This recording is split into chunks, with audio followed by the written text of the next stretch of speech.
সর্বপাণ্ডে এবং মুখ্য পণ্ডিত, রাজা ও সৈনিক এবং শ্রদ্ধালুরা মূর্তির প্রাণ প্রতিষ্ঠা করার জন্য মন্দিরের দিকে যেতে লাগেন।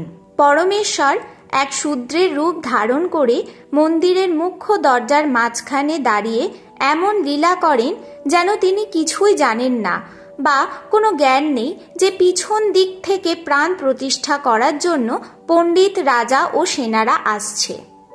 আগে আগে মুখ্য পাণ্ডা আসছে, পরমেশ্বর তবুও দ্বারের মাঝখানে দাঁড়িয়ে আছেন। নিকটে এসে মুখ্য পণ্ডিত শূদ্ররূপী পরমেশ্বরকে এত জোরে ধাক্কা মারে যে দূরে গিয়ে ছিটকে পড়েন এবং একান্ত স্থানে গিয়ে শূদ্ররূপে লীলা করতে বসে যান। সর্বশ্রদ্ধালুরা ভিতরে গিয়ে দেখে সমস্ত মূর্তি ওই দ্বারে দাঁড়িয়ে থাকা শূদ্রের রূপ অর্থাৎ পরমেশ্বরের রূপ ধারণ করে আছে। এই কৌতুক দেখে উপস্থিত ব্যক্তিরা আশ্চর্য হয়ে যায়।